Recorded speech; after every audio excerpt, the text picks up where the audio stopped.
So hello students, welcome back to our channel NEET Foundation 9th and 10th. My name is Sachina and I've done my masters in physics and इस channel पे मैं आपको physics and chemistry science का ये दोनों हम पढ़ते हैं, ठीक है। अब देखो जितने भी न्यू स्टूडेंट्स आए हैं आप क्या कर सकते हैं, आप हमारे चैनल को सब्सक्राइब कर सकते हैं। सब्सक्राइब करने के लिए आप क्या करोगे, वीडियो के नीचे देखेंगे तो सब्सक्राइब का आपको ऑप्शन दिखाई दे रहा, इस बटन को आप क्लिक कर सकते हो, ठीक है। एंड इसके बाद साइड में देखेंगे तो बेल आइकन को क्लिक करके आप ऑल पे सिलेक्ट कर सकते हैं। इससे होगा क्या, हमारी जितनी भी वीडियोस है वो सारी की सारी ऑन टाइम आपको मिलती रहेंगी, ठीक है। समझ में आए ना। अब देखो इसके अलावा हमारा टेलीग्राम ग्रुप भी है, नाम क्या है, NEET foundation class 9th and 10th। इस तरीके से उसका लोगो आपको दिखाई दे जाएगा, तो यहाँ पे इस ग्रुप को भी आप ज्वाइन कर सकते हो। उसमें आपको सारे के सारे नोट्स आपको मिलते रहेंगे, जो भी हम वीडियो में पढ़ते हैं वो सारे नोट्स आपको मिलेंगे। हैंड रिटन नोट्स भी मिलते हैं एंड टाइप्ड नोट्स भी मिल सकते हैं, ठीक है, मिलते हैं, ठीक है। एंड इसके अलावा आप MCQ प्रैक्टिस करने के लिए क्वेश्चंस भी आपको मिलते रहेंगे एंड DPPs भी आपको मिलते रहेंगे, ताकि आपकी एग्ज़ाम प्रिपरेशन जो वो बहुत अच्छी हो जाए, है ना। तो ये चीज़ें हैं, तो मेक श्योर कीजिए कि आप टेलीग्राम ग्रुप को ज़रूर से ज्वाइन करें। ज्वाइन करने के लिए आप क्या कर सकते हो, हाँ, डिस्क्रिप्शन बॉक्स में उसका लिंक भी आपको मिल जाएगा, तो वहाँ से भी आप ज्वाइन कर सकते हैं। तो ये चीज़ें होगी, ठीक है। अब देखो आज की क्लास हम स्टार्ट करते हैं और आज हम देखते हैं कि आज हम क्या करने वाले हैं। तो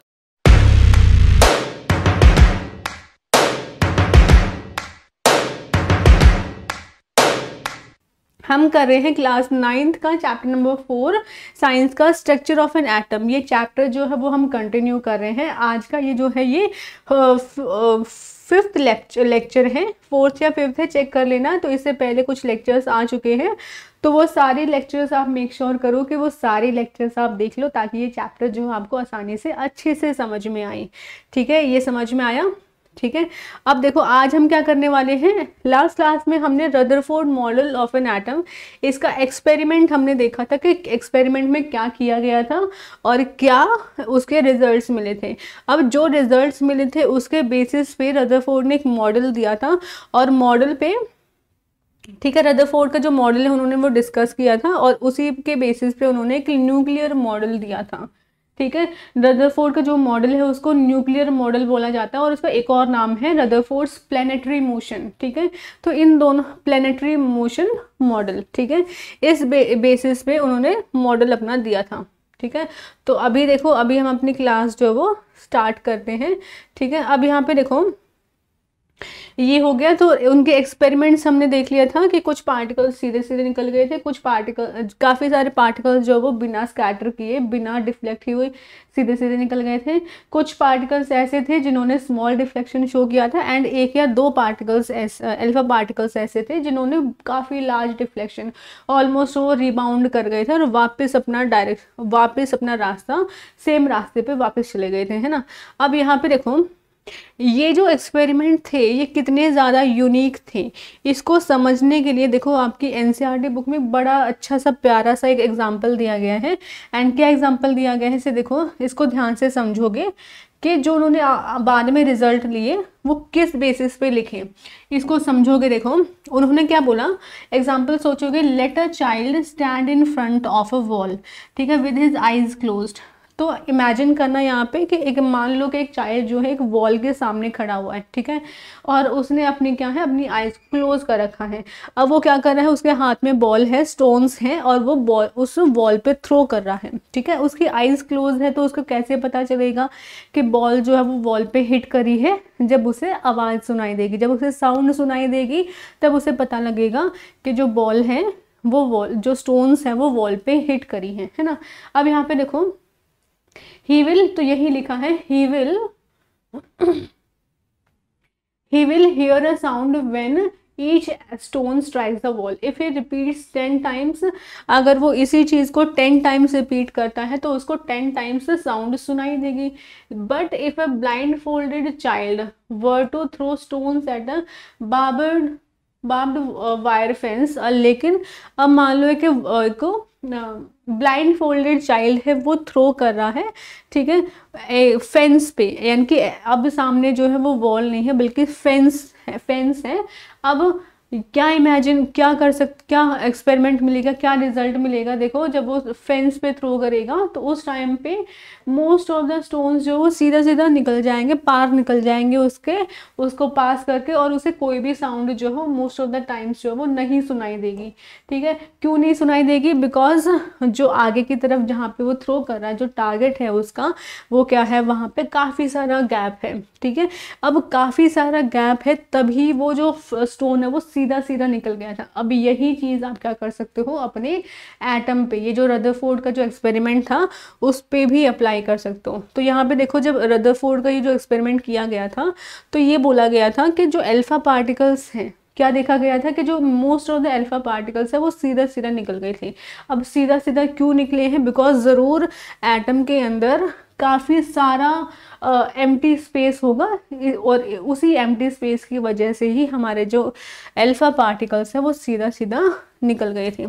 ठीक है, तो यहाँ पे देखो, फॉलोइंग सिमिलर रीजनिंग, तो जो रीज़न हमने यहाँ पे दिया है सेम रीज़न को फॉलो करते हुए रदरफोर्ड ने कुछ कंक्लूजन्स लिखे अपने एक्सपेरिमेंट की। ठीक है, सबसे पहला क्या है, most of the space inside the atom is empty. ठीक है, एटम के अंदर जो मोस्ट ऑफ द स्पेस है वो कैसा है, खाली स्पेस है, यानी कि वहाँ पे कुछ भी नहीं है। बिकॉज जो most of the alpha particles थे वो बिना डिफ्लेक्ट हुए सीधा सीधा बिल्कुल निकल गए थे, विदाउट गेटिंग डिफ्लेक्टेड, वो सीधा पास कर गए थे।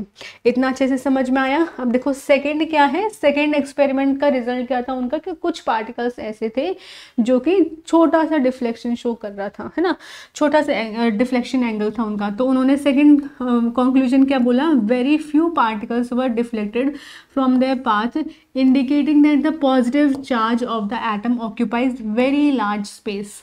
ठीक है, इसका मीनिंग देखो क्या हुआ कि जो हमारे अल्फा पार्टिकल्स हैं, कुछ पार्टिकल्स ऐसे थे जो कि छोटा सा डिफ्लेक्शन शो कर रहे थे। अब वो छोटा सा डिफ्लेक्शन क्यों शो कर रहे थे? बिकॉज जो हमारे एटम के अंदर जो पॉजिटिव चार्ज है वो एक बहुत छोटे से रीजन में कन्फाइंड है। जैसे मान लो ये पूरा हमारा एटम है तो पॉजिटिव चार्ज कहीं पे छोटे से रीजन में है, और बाकी का ये सारा पार्ट जो वो कैसा है, एम्प्टी स्पेस है, और जो पॉजिटिव चार्ज है वो बिल्कुल बीचों बीच, वो हमारा बिल्कुल छोटे से रीजन में कन्फाइंड है, यानी कि काफ़ी स्मॉल सा स्पेस जो है वो ऑक्यूपाई करता है।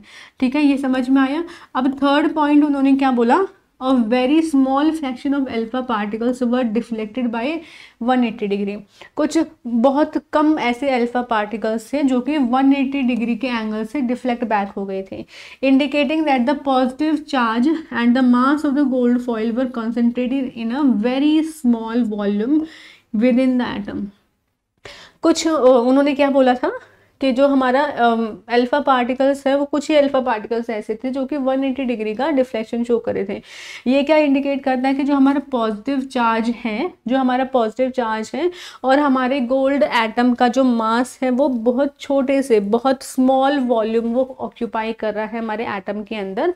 ठीक है, इनसाइड द एटम। ठीक है, इतना अच्छा समझ में आया। देखो अब देखो, ये जो उन्होंने कंक्लूजन्स लिखे उस बेसिस पे उन्होंने अपना एक मॉडल जो है वो पुट फॉरवर्ड किया, द न्यूक्लियर मॉडल इन्होंने दिया था अपना, यानी कि इन्होंने बात की थी सबसे पहले, यही जो पर्सन थे उन्होंने ही बात की थी न्यूक्लियस के बारे में कि एटम के अंदर जो है वो क्या होता है, न्यूक्लियस होता है। तो इससे पहले न्यूक्लियस की कोई इंफॉर्मेशन नहीं थी, तो यही जो फर्स्ट पर्सन थे जिन्होंने न्यूक्लियस के बारे में बात की थी। तो इन्होंने अपने मॉडल में देखो क्या बोला, There is a positively charged center in an atom called the nucleus। तो उन्होंने क्या बोला कि न्यूक्लियस के अंदर एक पॉजिटिवली चार्ज चीज़ है जो कि सेंटर में है न्यूक्लियस एटम के अंदर, और उसको क्या बोलते हैं, न्यूक्लियस बोलते हैं। Nearly all the mass of an atom resides in the nucleus.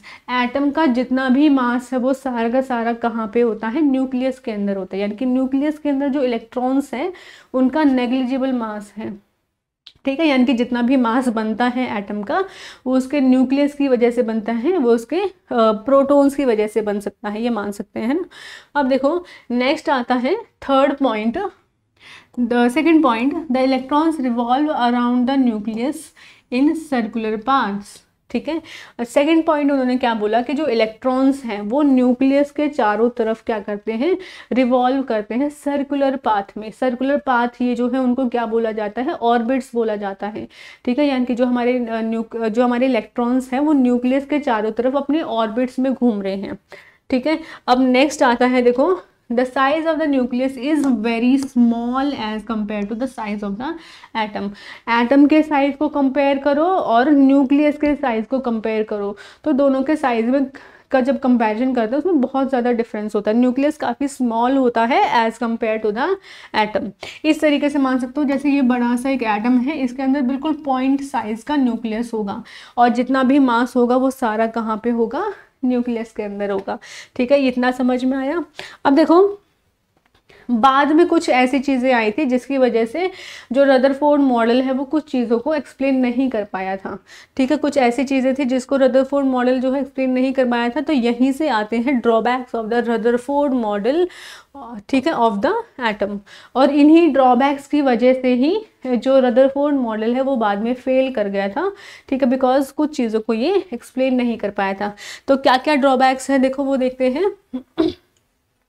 The revolution of the electron in a circular orbit is not expected to be stable। अब देखो सबसे पहली चीज़ क्या बोली उन्होंने, ये बोला था कि जो इलेक्ट्रॉन्स हैं वो न्यूक्लियस के अंदर रिवॉल्व करती रहती हैं। अब देखो आपने ये चीज़ पढ़ रखी होगी पहले ही कि अगर कोई चीज़ जो है वो सर्कुलर पाथ में मूव करती है, कोई भी चीज़ है, कोई भी पार्टिकल है, अगर वो सर्कुलर पाथ में मूव कर रही है तो वो कैसा मोशन होता है, एक्सेलरेटेड मोशन होता है। कैसा मोशन होता है, एक्सेलरेटेड मोशन होता है ना।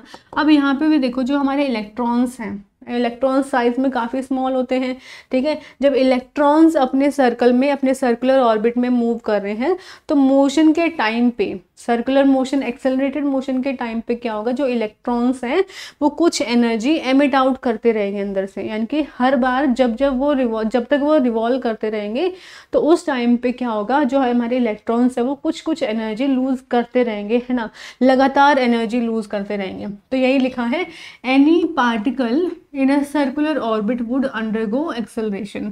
During acceleration charged particles would radiate energy।